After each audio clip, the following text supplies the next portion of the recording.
평생을 하버드 대학교 경제학과 교수로 지냈던 존 갤브레이스 박사가 있습니다. 이분이 굉장히 유명한 책을 한 가지 씁니다. 불확실성의 시대라고 하는 책입니다. 요지는 이래요. 19세기까지만 하더라도 사람들이 웬만하면 흐름을 알게 되었다는 거예요. 앞으로 어떤 그러한 흐름으로 갈 거야.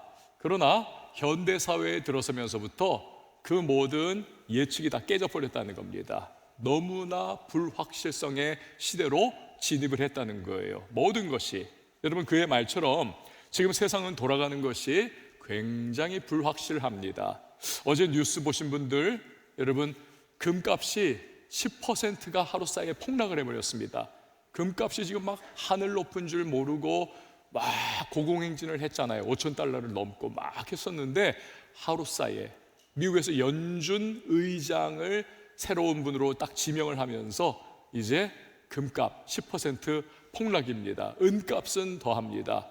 은은요 30% 확 폭락을 해버렸습니다. 그러니까 사람들이 정신이 없는 거예요. 이럴 줄 몰랐는데 라고 하는 그러한 상황에 빠졌습니다. 여러분, 경제만입니까? 전쟁과 전쟁이 지금 막 계속되고 있습니다. 앞으로 어떻게 될지, 중동과 또 다른 여러 지역에서 일촉즉발의 상황, 우리가 긴장하고 있지 않습니까? 혹여나 또 저쪽에서 전쟁 터지는 거 아니야? 이란이라든지 뭐 이런 거 있잖아요. 무역도 그렇습니다. 조금 잠잠해졌나 싶었는데 또 관세 문제가 막 튀어나오고 이게 또 무역 전쟁으로 또 비화할지도 모르는 그러한 걱정 상황입니다. 역설적으로 세상은 불확실하다. 모든 것이, 모든 게 불확실하다라고 하는 요 한 가지만 확실합니다. 그래서 소위 불확실성의 확실성, certainty of uncertainty, 이게 오늘 우리가 살아가고 있는 그러한 시대인 것입니다.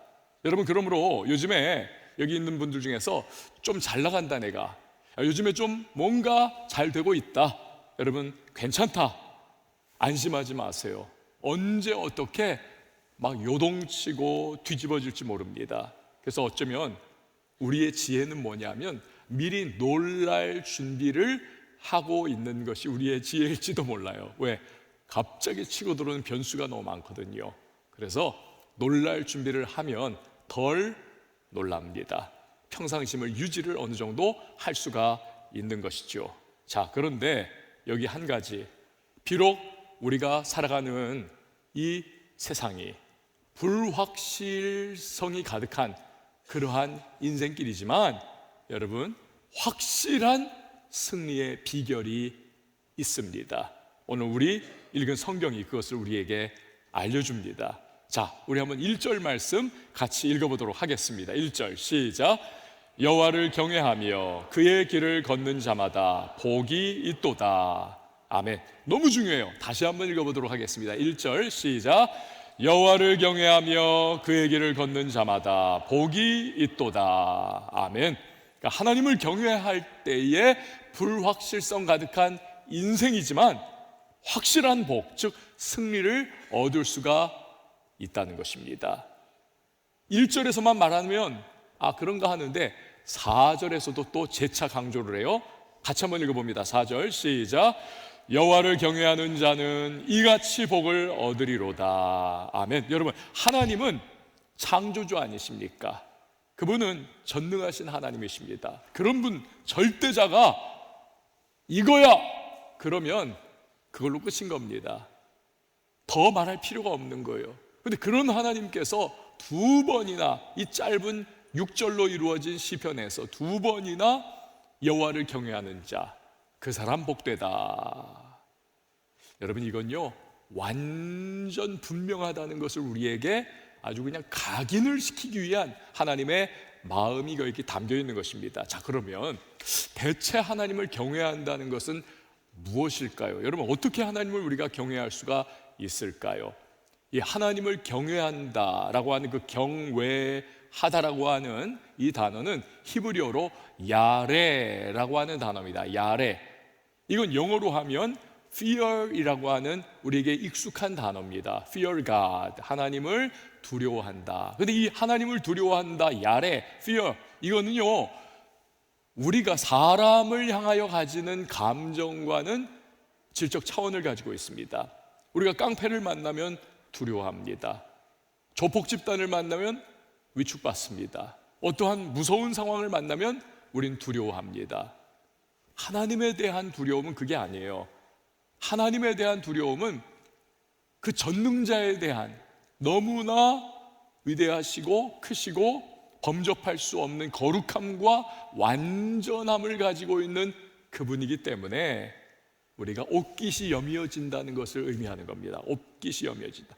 내 행동 거지를 조심하게 된다. 여러분, 교수님이라든지 또는 직장 상사, 이사들 이런 분들 앞에 가면 여러분 굉장히 조심하잖아요. 옷도 이렇게 한번 다시 딱 거울에 비춰보고. 그런데 하나님, 천지 만물을 창조하시고 온 세상을 주재권을 쥐고 계신 그 하나님 앞에 우리가 경외한다는 것은 조심한다는 거예요. 그리고 나의 선택과 결정의 순간순간, 이거 하나님이 좋아하실까? 이거 하나님이 싫어하시는 거 아닐까? 하나님을 나의 선택과 결정의 상황에 초대하는 걸 의미합니다. 그분을 기준으로 해서 내가 선택 결정을 내린다는 것을 의미하는 것입니다. 요셉이 그런 삶을 살지 않았습니까? 그가 형통한 이유가 바로 여기에 있었습니다. 예를 들어서 보디발의 아내가 아주 그냥 끈적끈적하게 요셉을 유혹하지 않아요. 17살 청소년 때 끌려와서 지금 청년이 된 요셉은 너무나 건장하고 혈기왕성한 그런 상황입니다. 그 요구에 응하기만 하면 마님 찬스를 통해 가지고 고통과 괴로움에 빠져 있는 종살이의 그 참 날마다 힘겨워하는 그 요셉에게 숨통이 트여지는 거예요. 또 여러분, 이국에 지금 살면서 얼마나 외롭습니까? 청년의 육체 정욕이 있잖아요. 그게 해소가 될 수 있는 겁니다. 하지만 요셉은 단칼 이런지하에 no예요. no, 그럴 수 없다. 아니, never입니다. 절대로 그건 안 된다. 이유는 딱 한 가지, 하나님을 경외하기 때문이라는 겁니다. 이게 요셉의 삶의 기준이었던 거예요. 그것 때문에 피해를 보고 손해를 입습니다. 하지만 감수하는 거예요. 그 모습을 통해서 우리는 요셉의 경외는 이건 진짜였구나, 순도 100%였구나, 이걸 우리가 알 수 있는 겁니다. 여러분, 다니엘과 세 친구도 그렇지 않습니까? 하나님을 경외하는 것 때문에 그들은 풀무불에 던져져요. 다니엘은 사자굴에 던져집니다. 그러니까 그들의 경외는 이건 진짜였던 거예요. 진짜. 그럴 때 하나님은 한치 앞을 내다볼 수 없는 아주 불확실한 요셉의 인생 가운데에 은혜 위에 은혜, 제가 자주 쓰는 은상가은, 이 가짜는 더할 가짜입니다. 은혜 위에 은혜를 더해 주시는 복을 허락해 주시는 겁니다. 다니엘과 세 친구도 그렇지 않아요? 고대 중근동에 막 격변이 일어나고 막 레짐 체인지가 일어나고 제국의 흥망성쇠가 막 그렇게 들끓는 상황 속에 중심에 서 있었던 다니엘과 세 친구인데, 하나님께서는 그들을 그 와중에서도 지켜주시고 그들을 딱 붙잡아가지고 높은 자리로 하나님께서 세워주시는 겁니다. 여러분, 성경의 교훈과 믿음의 선배들의 본을 따라서 우리도 하나님을 경외하며 살아갈 때 주님은 우리에게 반드시 인생 승리의 은혜를 베풀어 주실 줄을 믿으시기를 바랍니다. 여기서 우리가 근데 잊지 말아야 할 것은 나 하나님 경외합니다, 우리가 말하잖아요. 그게 하나님을 정말 경외하는 거냐? 그럴 수도 있지만 그렇지 않을 수도 있다는 거예요. 왜? 여러분, 여호와를 경외하며 이걸로 끝나지 않습니다. 구체적으로 그 다음에 여호와를 경외할 때 어떻게 해야 되느냐, 이게 나와요. 그의 길을 걷는 자마다. 즉, 하나님을 경외하고 그분을 높이고 그분을 내 삶의 선택과 결정의 기준에 모셔드릴 때에 그분 말씀을 따라서 우리가 선택 결정하고 인생을 살아나가게 된다. 이게 정말 하나님을 경외한다는 거예요. 여러분, 하나님은 어제나 오늘이나 영원토록 동일하신 분이십니다. 의미는 영원하신다는 거예요. 또 온 우주를 창조하신 하나님이십니다. 그렇기 때문에 그의 말씀은 유구한 세월의 역사의 흐름 속에서도 검증을 다 뚫고 나온 말씀입니다. 이 말씀은 절대 진리야 우뚝 선 말씀이에요. 앞으로도 마찬가지입니다. 그렇기 때문에 우리가 주님이 말씀하시는 그 길을 걸어간다면 주의 말씀은 내 발의 등이요 내 길의 빛이니이다 라고 고백했던 시편 기자의 노래와 같이 그 말씀이 우리를 확실한 승리로 이끌어 주시는 것입니다. 자, 그러면 하나님께서 우리에게 그를 경외하며 그 말씀을 따라 살아갈 때 어떤 복을 주시는가? 제가 지난 월요일부터 수요일 밤까지 저희가 우리 교회는 평양노회 안에 소속이 되어 있습니다.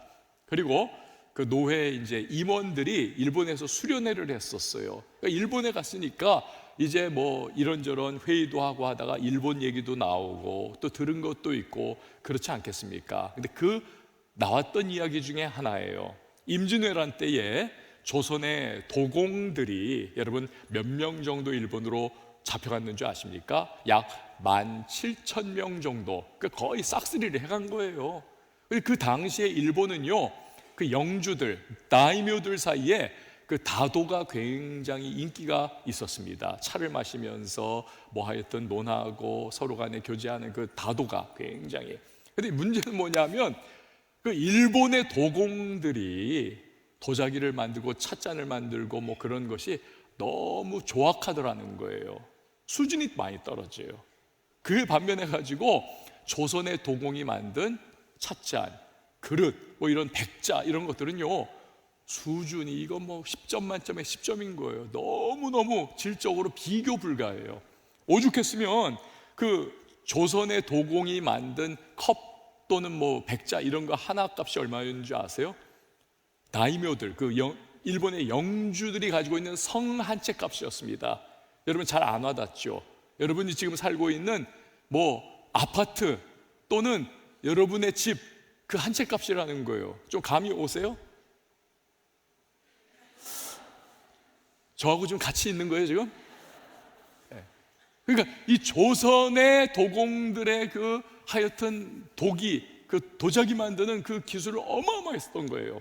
그러니까 이걸 그 사람들이 우리 거 삼아야 되겠다. 그래서 막 엄청 잡아간 겁니다. 그래서 임진왜란이라든지 그 다음에 정유재란 이런 것들을 역사학자 중에서 일부는 이건 도자기 전쟁이다.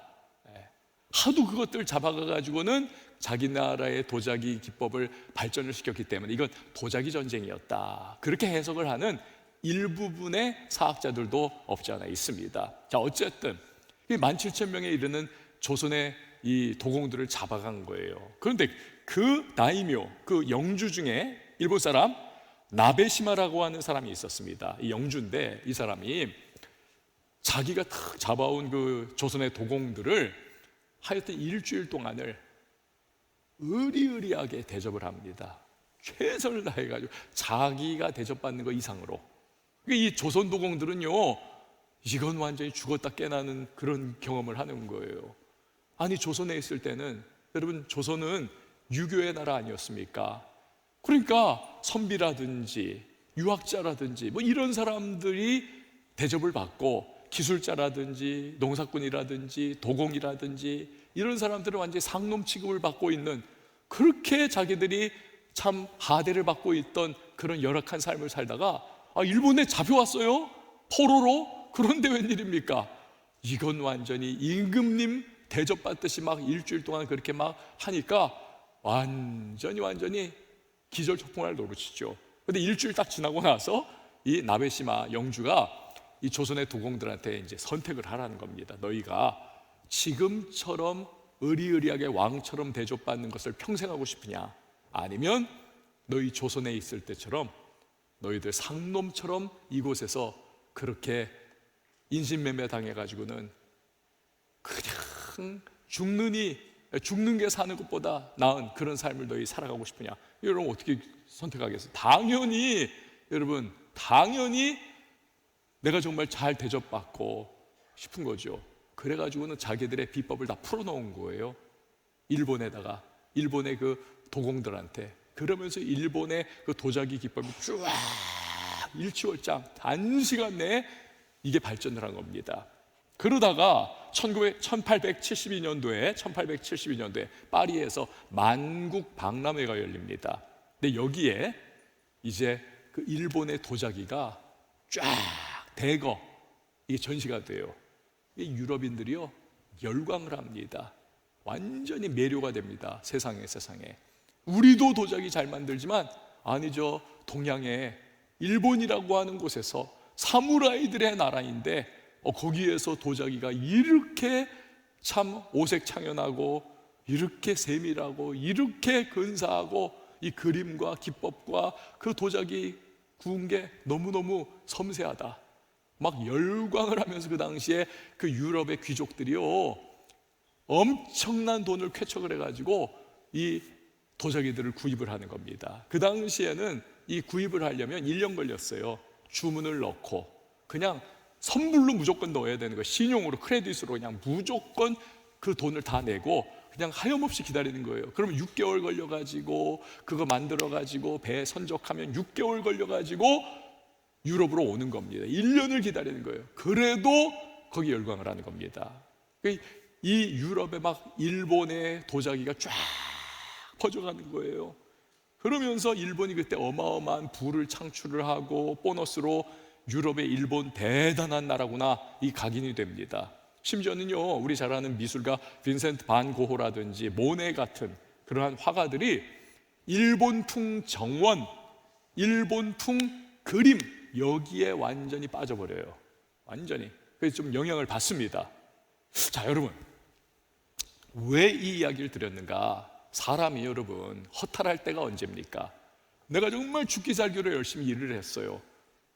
그런데 인정받지 못해요. 열매도 없습니다. 그러면 여러분 힘이 안 나요. 그러니까 조선의 도공들이 이역만리에서 살아간다 할지라도 자기를 알아주고 또 자기의 노동의 대가로 열매가 탁 있는 거 이걸 선택을 하는 거죠. 2차 세계대전 때 제가 몇 번 말씀드렸지만 이 나치 독일이 유대인들을 완전히 이 인생을 파탄시키는 아주 단순한 비법이 있었습니다. 간단한 삽자루들을 다 던지고 나가서 땅 다 뻘뻘 흘리면서 하루 종일 파서 무더기를 만들어 놓습니다. 그 다음날 다시 묻어. 그럼 그걸 다시 원상복구를 하는 거예요.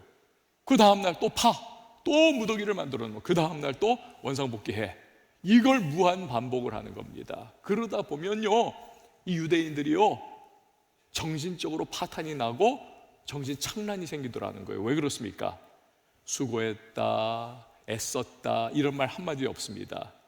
그걸 파고 다시 묻고 하는데 이걸 왜 도대체 하는지, 노동의 목적이 뭐냐, 노동의 대가는 도대체 뭐냐, 목표는 뭐냐, 열매는 도대체 어디 있냐, 이게 하나도 없는 거예요. 그러니까 사람은 그걸 못 견디는 겁니다. 그러니까 이 정신이 파괴가 돼버리고 마는 것이죠. 여러분 우리도 그렇지 않습니까? 여러분 회사 직장에서 죽어라고 일을 했습니다. 그런데 결과가 없어요. 열매가 없어요. 그럼 여러분 어떻게 느낍니까? 미치는 거죠. 완전히 경제적 어려움은 물론이고 나아가 인생에서 정말 중요한 삶의 보람, 내가 그 일을 통해서 자아가 실현되고 만족을 느끼고 정말 성취감을 가지고 또 거기에 경제적인 어떠한 이게 열매가 생기고 이런 부분들이 하나도 없어요. 그러면 내 삶이 지금 뭐냐는 거예요. 노동의 어떠한 대가가 없는 그러한 모습, 거기에서 여러분 우리는 비참함을 느끼는 거 아니겠습니까? 불행한 거죠. 근데 여러분 하나님께서 오늘 이 본문에서 말씀을 하시는 거예요. 하나님을 경외하면 수고한 대로 결실을 거두는 복을 너희에게 주겠다. 수고한 대로 결실을 거두는 복을 주겠다. 여러분 2절 말씀 같이 한번 읽어보도록 하겠습니다. 시작. 내가 내 손이 수고한 대로 먹을 것이라. 내가 복되고 형통하리로다. 아멘. 너 손이 수고한 대로, 네가 노동하고 일한 대로, 땀 흘린 대로 너 거두게 할 거야. 내가 보장한다. 이 하나님께서 주시는 약속이야. 하나님을 경외하는 자에게. 자, 여러분 창세기 3장으로 거슬러 올라가면 아담이 선악과 따먹고 범죄를 합니다. 하나님의 저주를 받아요. 근데 그 저주가 인간만 받느냐? 그렇지 않습니다. 온 만물이 다 함께 저주 가운데 신음을 해요. 로마서를 보면. 왜 그렇습니까? 인간이 대표성을 가지고 있기 때문에 그래요. 인간, 아담과 하와 창조하시고 너희가 온 땅을 다스려라, 그리고 통치해라, 너희가 퍼져나가라. 대표성을 부여하셨어요, 하나님께서. 그렇기 때문에 인간이 잘못하고 범죄한 결과 온 만물도 함께 신음하고 고통받게 되었습니다. 그래서 성경을 보면 가시와 엉겅퀴가 나요. 가시가 그 전에 없었던 가시와 엉겅퀴가 나는 것입니다. 그러면서 수고하고 땀 흘리고 모진 고통을 겪어야만 쥐꼬리만큼 입에 풀칠할 수 있는 척박한 환경이 되어버리는 것입니다. 자, 창세기 3장 17절 19절 같이 읽어봅니다. 시작. 땅은 너로 말미암아 저주를 받고 너는 내 평생에 수고하여야 그 소산을 먹으리라. 땅이 내게 가시덤불과 엉겅퀴를 낼 것이라. 내가 먹을 것은 밭의 채소인즉 내가 흙으로 돌아갈 때까지 얼굴에 땀을 흘려야 먹을 것을 먹으리니. 아멘. 여러분, 범죄 이전의 세상은요, 모든 것이 하나님의 은혜 안에서 풍성했습니다. 아담이 하는 일도 그래서 100% 기쁨이었어요. 아담 여러분 노동한 거 아시죠? 땅 다스리는 거, 짐승들 이름 붙여주는 거, 그거 굉장히 여러분 하드워킹입니다. 그런데 아담은요, 그걸 통해서 만족을 느끼고 기쁨을 느끼고 행복을 느꼈어요. 하지만 저주가 임한 이후로부터 노동이 저주와 같은, 정말 투입한 인풋에 비해서 아웃풋이 형편없는 그런 상황이 되어버리더라는 거예요. 불행한 거죠. 근데 하나님을 경외하는 이에게는 그 일과 노동에 합당한 결과와 열매를 주시겠다는 것입니다. 즉 저주가 풀려지게 하겠다는 거예요. 은혜가 임하게 한다는 것입니다. 여러분, 하나님이 여시면 닫을 자가 없고 하나님이 닫아버리시면 열 자가 없습니다. 그러니 하나님이 주신다고 하시면 받게 되는 거예요. 할렐루야. 받는 거예요. 받는 거. 노아 홍수 이후에 주님은요, 언약을 주십니다. 어떤 언약입니까? 기후와 계절이 엉망진창 뒤엉켜 있었는데 홍수가 막 내리니까 그런 거 아닙니까?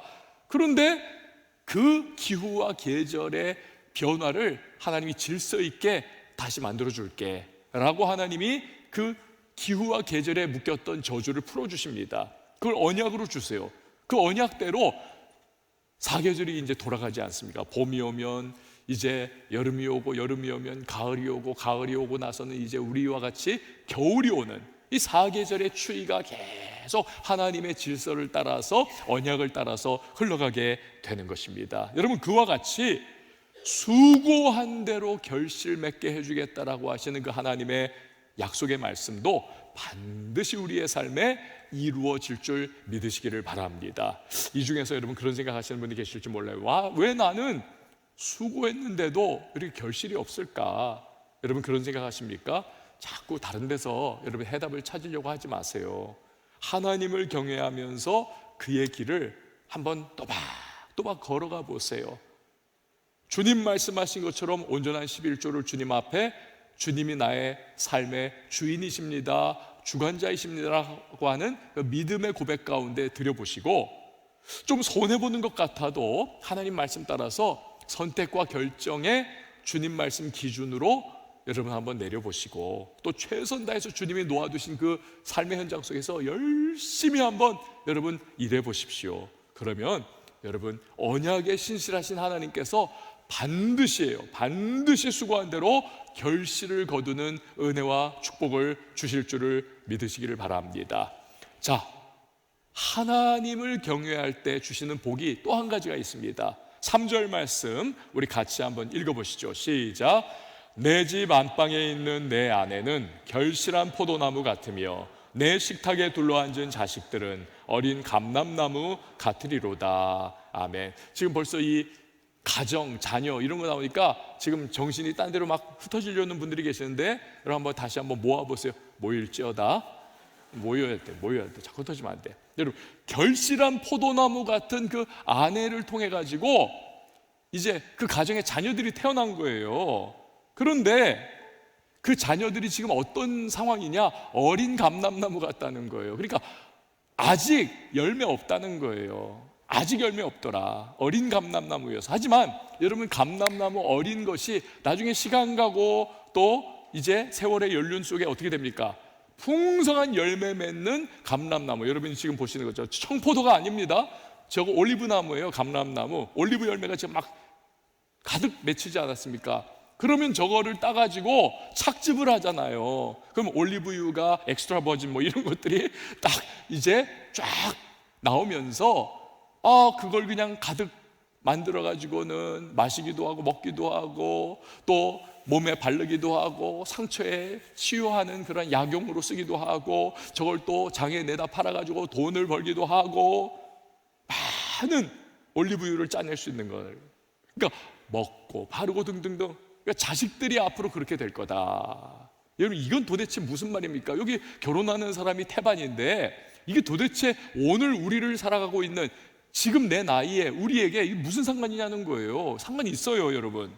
어린아이는 어른의 미래라고 하지 않습니까? 그러므로 지금요, 너희의 자녀들은 어린 감람나무 같지만 그러나 나중에는 많은 열매를 맺게 될 거야 라고 하는 그 뉘앙스가 들어있는 거예요. 그러므로 하나님을 경외하는 자에게는 주님께서 미래를 주시겠다는 겁니다.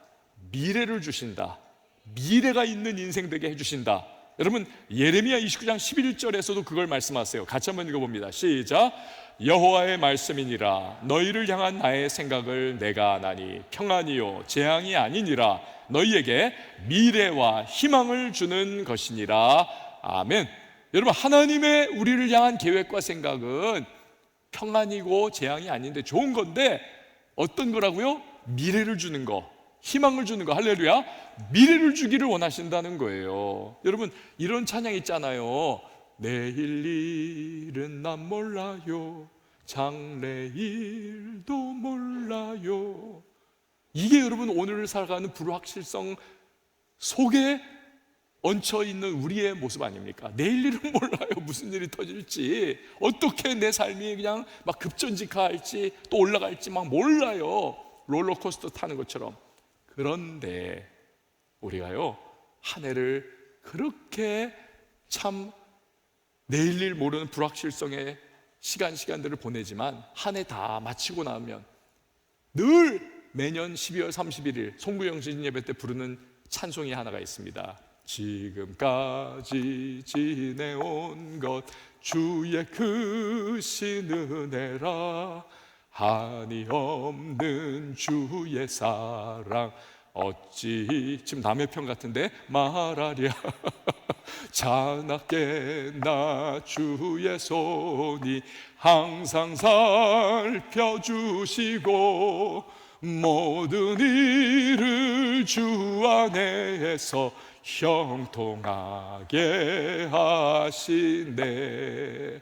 한 해 다 맞춰보면 너무나 불확실하고 하루하루 사는 것 같은 암담한 그런 마음이었는데 돌아보면 하나님께서 우리에게 채워주셨고 도와주셨고 함께해 주셨고 그래서 여기까지 오게 됐다는 거지요.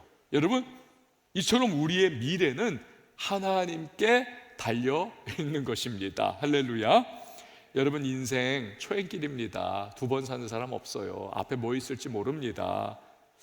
하지만 우리가 한 가지 확실한 게 있습니다. 하나님께서 역사를 주관하고 계시고 또 우리 개인의 인생사 역시 그분이 주관하고 계시다는 사실입니다. 그렇기 때문에 하나님을 경외하면 그분이 우리의 미래를 이끌어 주세요.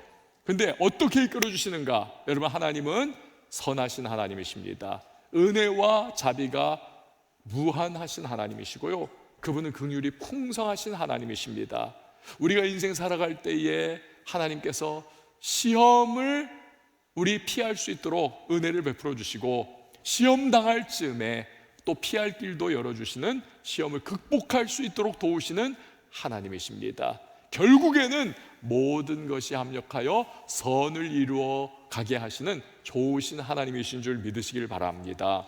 우리가 비록 죄된 세상 속에서 살아가고 있기 때문에 우리 인생에 난관도 있고 문제도 있고 어려움도 있어요. 하지만 하나님은 우리를 향하신 그의 선한 뜻을 반드시 이루시고야 마실 것입니다. 감당치 못할 시험당함을 허락치 않으세요. 우리 다 하나님께서 승리할 수 있도록 여러분 합력선의 역사를 베풀어 주세요. 이게 하나님을 경외하는 자에게 주시는 미래인 것입니다. 이게 미래예요. 여러분 하나님께서 천지창조를 하실 때 반복적으로 하셨던 말이 있습니다. 저녁이 되고 아침이 되니 이는 첫째 날이니라. 그러면서 하신 말씀 있잖아요. 토브라고 하는 말, 우리 토브 청년부도 있는데 보시기에 좋았더라. 토브, 좋았다, 좋다 라고 하는 뜻입니다. 여러분 하나님의 창조는 좋아요. 선하신 분이시기 때문에. 그렇다면 그분이 우리의 미래를 창조해 가시는데, 이루어 가시는데 여러분과 저가 하나님을 경외한다면 여러분 하나님이 이루어 가실 우리의 미래도 토브, 좋은 미래, 선한 미래, 합력선의 미래, 아름다운 멋진 미래가 될 줄 믿으시길 바랍니다. 저는요 이제 어렸을 때 늘 우울하고 이렇게 마음이 이렇게 괴로웠습니다. 원래 이제 제가 성향이 좀 그런 부분도 없지 않아 있고 어렸을 때 굉장히 부정적인 경험들이 꽤나 있었어요. 또 사춘기 때부터 시작된 막 여러 가지 갈등, 미래에 대한 고민들, 좌절, 또 나 자신을 바라보면 뭐 하나 똑부러지게 하는 그런 것도 하나도 없고 그런 모습들, 그러니까 스스로 막 절망하는 거예요. 게다가 제가 이제 PK 아닙니까? 목회자 가정에서 자라난 사람들이 늘 이렇게, 저도 이렇게 여기 목회자 가정 사람들인데 보면은 그게 언뜻 비춰져요. 착한 아이 신드롬이라고 있습니다. 착한 아이 신드롬.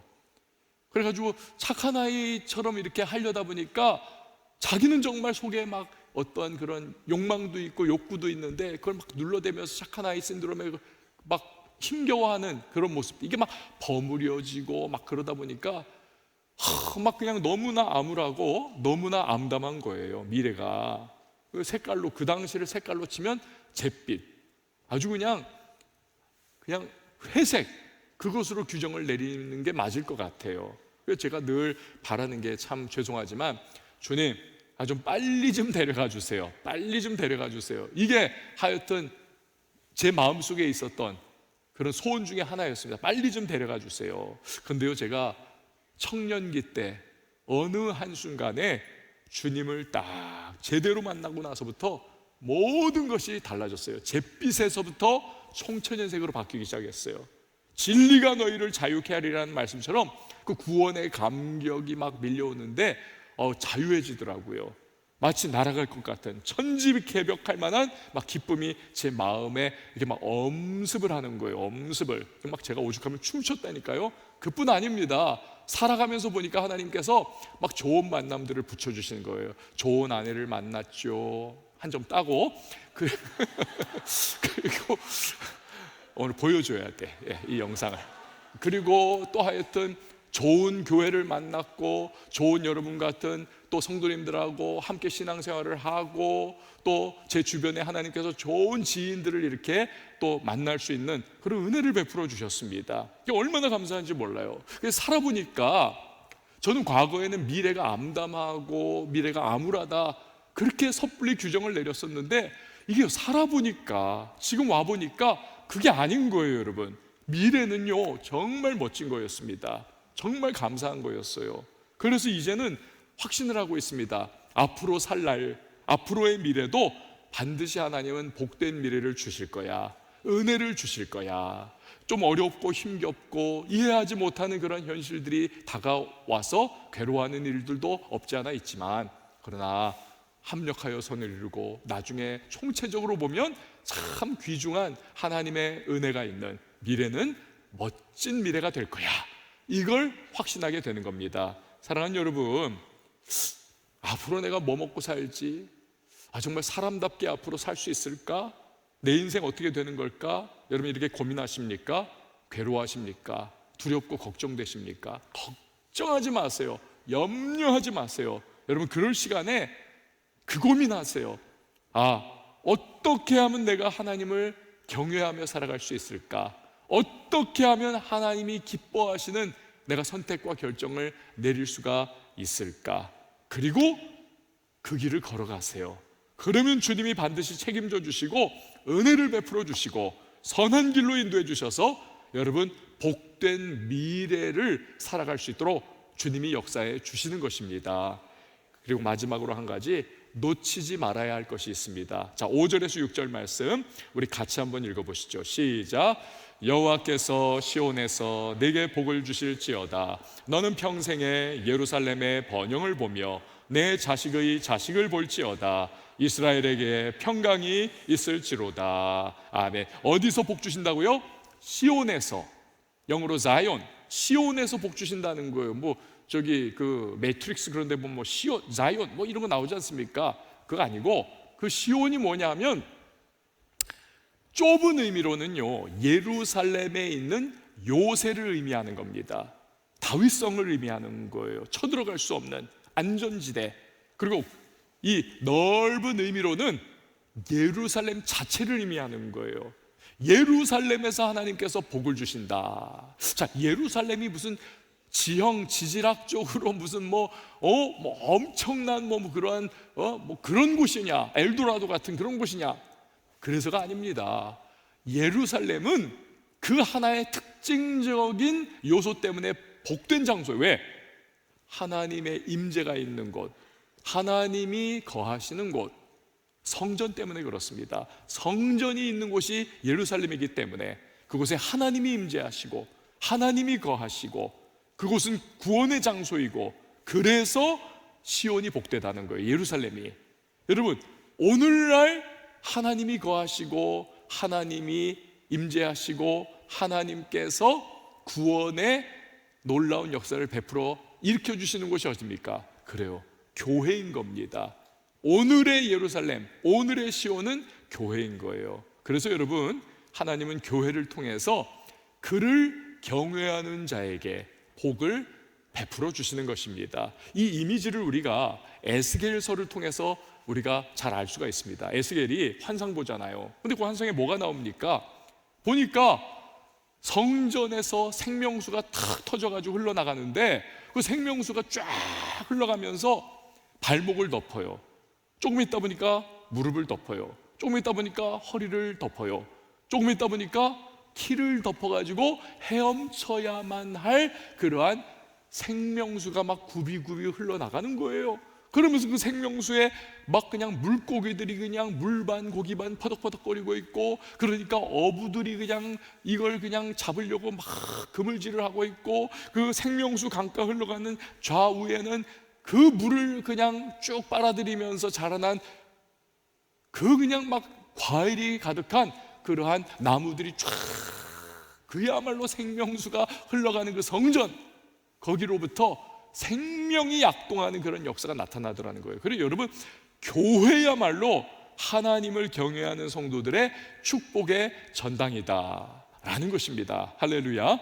그렇습니다. 여러분, 예수님의 오심을 예언한 원시복음이 어떻게 성취가 됐는지를 우리가 봐도 잘 알 수 있어요. 죄와 저주 가운데에 여러분 얽매여 이제는 심판받고 영원한 형벌 가운데 떨어진 인간을 구원하기 위해서 하나님께서 아담과 하와에게 원시복음을 주시잖아요. 최초의 복음, 내가 메시아를 보낼 거다, 뱀의 머리를 그가 밟을 거다, 구원의 놀라운 역사를 의미하는 거죠. 그리고 나서 세월을 흘러가지고 하나님께서 아브라함을 그 원시복음을 성취하기 위해서 믿음의 조상으로 부르지 않습니까? 아브라함을 통해서 이삭이 태어나고, 이삭을 통해서 야곱이 태어나고, 야곱을 통해서 12아들이 태어나고, 12아들을 통해서 12지파가 형성되고, 12지파를 통해서 이스라엘 민족이 형성돼요. 그리고 그 이스라엘 민족을 통해서 나중에 우리의 진정한 원시복음을 성취하는 예수 그리스도께서 이 땅에 오시는 거예요. 예수님이 그 원시복음 그대로 십자가와 부활을 통해서 죄와 죽음의 권세를 통하여 우리를 쥐고 흔들었던 이 사탄 마귀 뱀의 머리를 짓이겨 버리신 거죠. 로마서에 의하면 크러쉬 해버린다, 완전히 짓이겨 버리시는 겁니다. 그리고 나서 예수님께서 그 죄의 저주, 죽음의 결박에서 우리를 풀어주시고 어떻게 하십니까? 그가 뽑으셨던, 구약에는 12지파지만 12명의 제자를 통해 가지고 예수님께서 이제 너희는 가라, 복음을 전해라. 그들이 복음 전해가지고 교회가 세워지지 않습니까? 교회가. 그래서 그 교회를 통해 가지고 온 세상 모든 족속에게 구원의 복음이 전파되게 하시는 겁니다. 여러분, 이처럼 교회라고 하는 곳은요, 예수 그리스도의 구속사, 구속의 구원의 역사의 정점, 활용점정, 이 교회예요. 그리고 예수님의 몸된 교회입니다. 구원의 방주, 복음의 전진기지, 이것이 교회인 것입니다. 이게 교회예요. 그렇기 때문에 여러분, 하나님을 경외하는 사람은요, 교회를 귀히 여기는 겁니다. 사랑할 수밖에 없어요. 나 하나님 경외해요. 그러면서도 교회는 우습게 여기고 교회를 경히 여긴다. 넌센스입니다, 여러분. 있을 수가 없어요. 주님의 복과 은혜는 교회를 귀하게 여기고 하나님을 경외하는 이에게 부어지게 되어 있는 것입니다. 그래서 시편 122편 6절이 그것을 우리에게 강조합니다. 같이요, 시작. 예루살렘을 위하여 평안을 구하라. 예루살렘을 사랑하는 자는 형통하리로다. 아멘. 예루살렘은 성전을 여러분 지금 의미하는 거예요. 성전은 주님의 몸된 교회, 이거 의미하는 거죠. 오늘로 예루살렘을 사랑하는 자는 형통한다. 여러분, 말씀을 정리합니다. 우리는 지금 불확실성의 시대를 살아가고 있습니다. 인생이 그래요. 하지만 확실한 승리의 비결이 있습니다. 그 비결을 따르면 우리가 수고한 대로 결실을 맺는 복을 하나님이 주신다는 거예요. 그리고 그 비결을 따르면 우리의 미래를 하나님께서 열어주신다는 겁니다. 할렐루야. 수고한 대로, 그리고 미래를 열어주시는 하나님. 그 비결이 뭡니까? 하나님을 경외하는 겁니다. 하나님을 경외하는 것, 그의 말씀을 따르면서, 그리고 연장선상에 우리 주의 몸된 교회를 사랑하고 귀하게 여기는 거예요. 여러분, 2026년도 저와 여러분, 우리 모든 사부 예배자들이 정말 이 말씀 붙잡고 하나님의 은혜, 확실한 복, 이걸 누리면서 여러분 담대하게 나갈 수 있는 믿음의 사람들 다 될 수 있기를 예수님의 이름으로 축원을 드립니다. 우리 다 같이 일어나서 함께 찬양하도록 하겠습니다. 내 모습 이대로.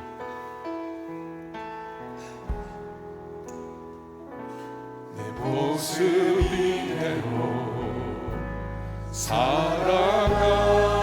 사랑하시네. 연약한 그대로 사랑하시네. 사랑하시네. 나의 모든 발걸음 주가 하시나니 날 인도하소서. 내 모습 이대로 사랑하시네. 연약한 그대로 사랑하시네. 나의 모든 발걸음 주가 하시나니 날 인도하소서. 주의 날개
여러분 다시 한 번 더 찬양하십시다. 주의 날개 아래 거하는 것, 주의 날개 아래 거하는 것, 주의 임재 아래 거하는 것, 나의 가장 큰 소망, 나의 가장 큰 은혜, 주와 함께 동행하느니. 아멘. 주의 날개 아래 거하는 것, 주의 임재 안에, 주의 임재 안에 거하는 것, 나의 가장 큰 소망, 나의 가장 큰 은혜, 주와 함께 동행하는. 나의 가장 큰 소망,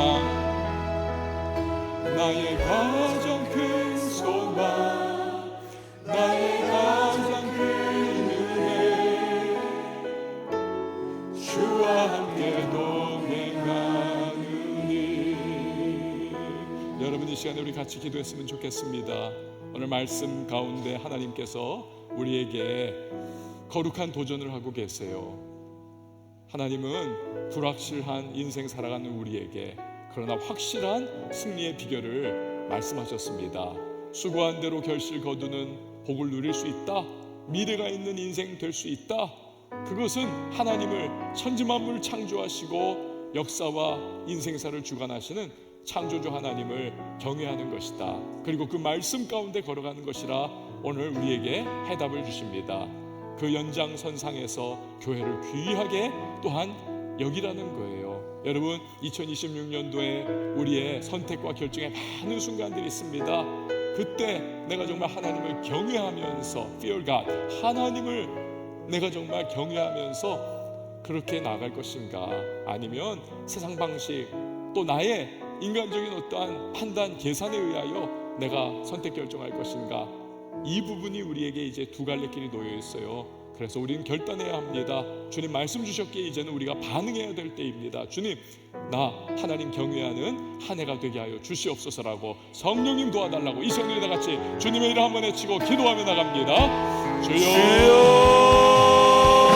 사랑하시는 하나님 아버지여, 우리의 신 말씀 붙잡고 아버지 더욱더 아버지 우리의 삶이 하나님을 경외하며 살아가는 아버지 우리의 인생 될 수 있도록 주여 은혜를 더하여 주시옵소서. 살아갈 수 있는 사람입니다.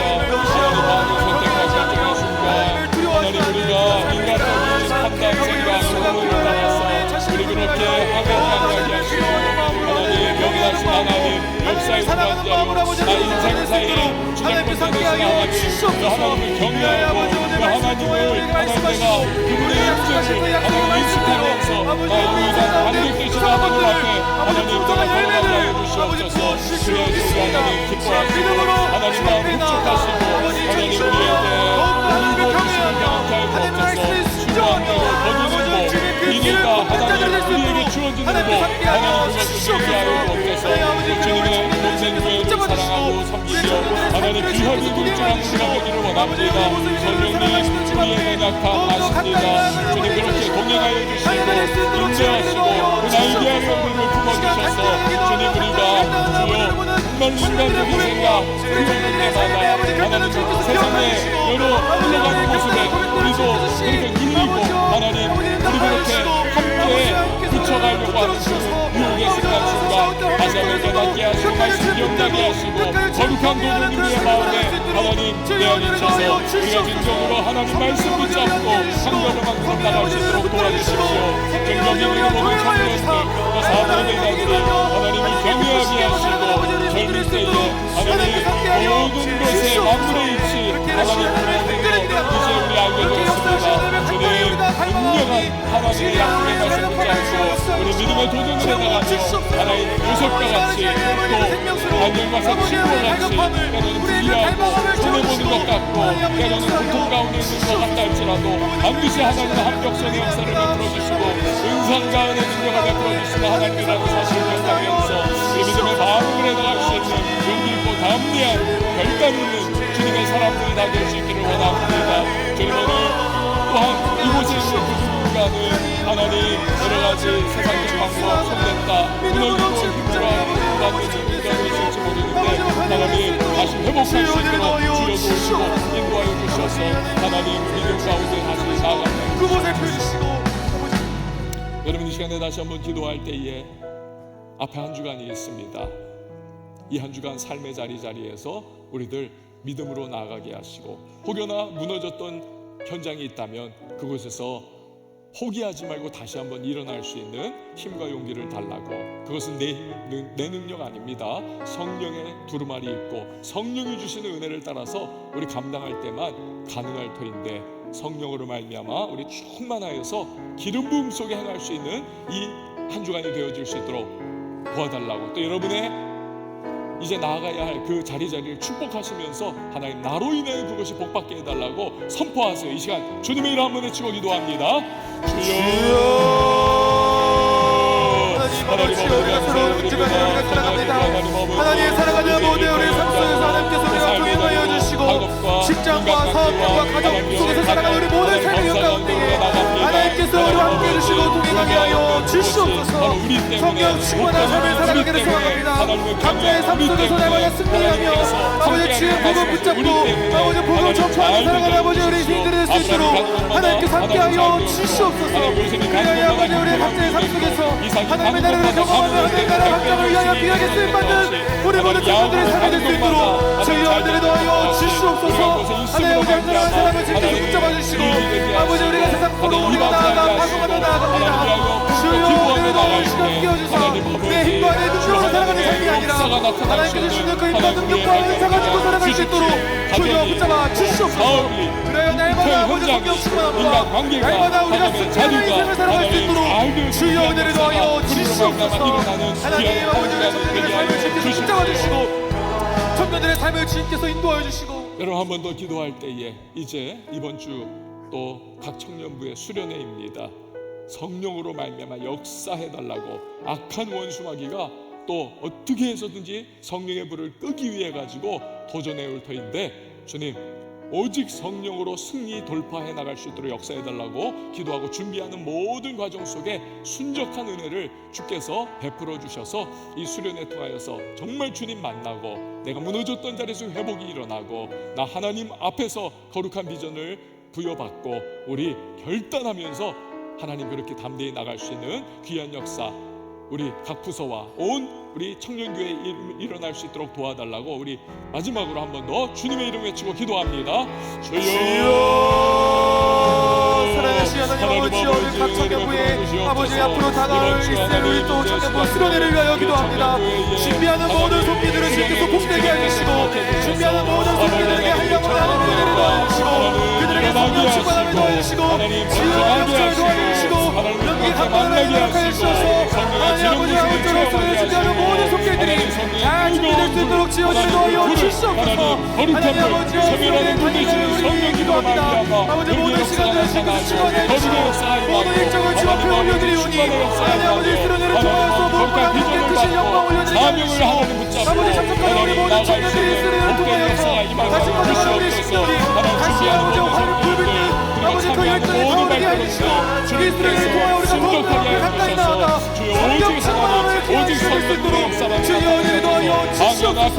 하나님 아버지여 그 수련회 모든 기억 가운데 성령께서 임재하시고 하늘의 아버지 강력한 임재가 충만하게 부어지는 역사 있게 하여 주시옵소서. 사람에게 뜻하지 못하도록 주님께서 지켜주시고 보호해주시고 주여 청년들의 삶을 활짝 열어주시고 청년들의 사업과 환경을 열어주시고 발걸음을 인도해주시고 그들의 마음을 활짝 열어주시고 그들의 입술을 활짝 열어주셔서 간절하게 부르짖는 역사가 있게 해주시고 간절하게 부르짖을 때 성령께서 역사하시고 신기하시는 귀한 역사가 있을 수 있도록 주여 은혜를 더하여 주시옵소서. 아버지 그 말씀을 선포하시는 다음에 교육자들을 주님께서 기억해 주시고 그 입술을 주님께서 치장해 주시고 선포하는 그 말씀을 통하여 우리 모든 청년들의 신명 가운데 도전이 일어나게 해주시고 은혜가 일어나게 해주시고 하나님 소망이 일어나는 역사가 있게 하여 주시옵소서. 주님 아버지 주님을 찬양합니다. 주님 아버지 인재하신 주님을 기대합니다. 주님을 갈망하는 마음으로 주 앞에 모두가 한가히 나아가는 모든 청년들이 될 수 있도록 하나님 역사하여 주시옵소서. 하나님 아버지 감사합니다.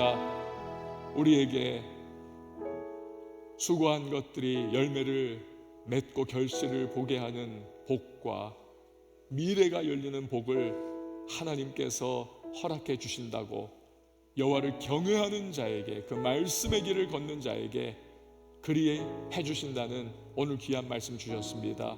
불확실성의 시대를 살아가는 우리들, 그러나 이 확실한 약속의 말씀 붙잡고 우리 승리자의 길을 또박또박 걸어가는 우리 왕성의 청년교회 일원들 모두가 되게 하여 주십시오. 하나님, 알지만 그러나 우리 약합니다. 성령으로 우리를 무장시켜 주셔서 나의 몸부림을 뛰어넘는 하나님의 성령의 도우심 가운데에 우리의 삶의 자리에서 하나님을 경외함을 드러낼 수 있는 이 시대의 요셉과 다니엘, 그리고 세 친구와 같은 모습 우리 모두 되게 하여 주십시오. 하나님, 수련회를 준비하고 있습니다. 오직 성령, 오직 기름 부으심, 오직 말씀, 오직 주의 영이 역사하시는 현장 되게 하시고, 방해하는 악한 원수의 모든 계획은 다 떠나가며 주님을 각자가 만날 수 있는 거룩한 비전과 꿈을 부여받고 다시 한번 놓쳤던 사명을 붙잡고 나갈 수 있는 복된 계기가 되게 하여 주십시오. 귀한 힘을 하나님 앞에 믿음으로 봉헌합니다.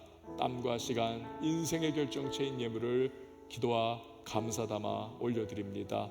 감사는 더한 감사 연결되게 하시고, 기도는 응답받는 통로 되게 하여 주옵소서. 이제는 우리 주 예수 그리스도의 은혜와 하나님 아버지 극진하신 사랑과 성령의 교통하심이 여호와를 경외하며 그 길을 걷기로 결단하며 나가는 모든 하나님의 사람들 머리머리 위에 이제부터 영원토록 함께 계실지어다. 아멘.